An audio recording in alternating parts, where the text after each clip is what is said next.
paysage à New York, donc une ville on ne peut plus célébrer par l'histoire de la photographie et du cinéma, mais pour rester sur la photographie, où finalement la construction verticaliste des gratte-ciel, c'est vraiment l'idée que finalement on bascule l'appareil pour essayer de restituer l'architecture, d'aller chercher la lumière, de travailler avec les ombres. Donc on a toute une histoire de la photographie moderniste autour de la célébration de la vie nouvelle. Je parle des symphonies urbaines hier. Là, tu es face finalement à une sorte de monstre. Tu ne peux que rentrer dans le moule, et qu'est-ce que tu vas faire? Voilà, donc New York est vertical et phallique, comme on dit, avec ces grands buildings qui montent au ciel, comme tu le dis. Et comme je venais du paysage, parce que je vous parlais de la Californie, j'ai transposé, mes yeux étaient remplis de Golden Hills, de paysages californiens, donc je les ai transposés dans New York. Et à New York, j'ai suivi dans le fond 2 périodes où pendant les 2 premières années, j'ai un peu nié la réalité de la ville et je n'ai pas voulu montrer la foule, le chaos, le trafic et les passants.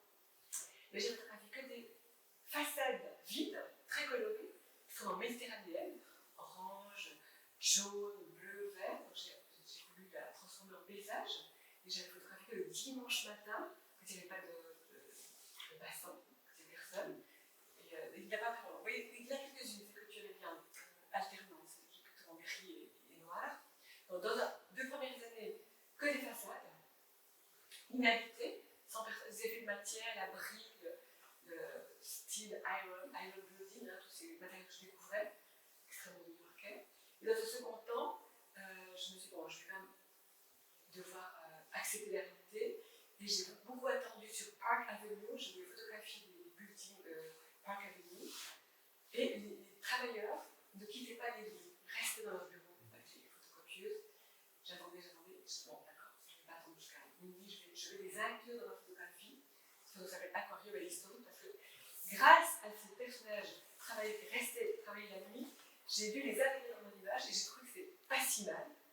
Et grâce à ça, je me suis mise à exagérer et ensuite à remonter les images new-yorkaises de foule, de personnages de trafic et de mélange d'architecture. Donc tout ce côté métallique, strident, violent de New York, presque un peu dirty, un peu sale de New York, a été absorbé par ce papier, par ce transfert. Donc je fais toutes ces méthodes de transfuge qui font que New York devient douce, devient poétique, devient onirique, devient horizontale, devient féminine, et je transpose vraiment dans une version tout à fait personnelle, qui veut dire, dans le fond, que je veux plus rêver la ville à haute voix que de la rendre de manière précise et documentaire. Donc c'est vraiment une version personnelle du ville que j'ai voulu rendre douce. J'ai voulu adoucir New York.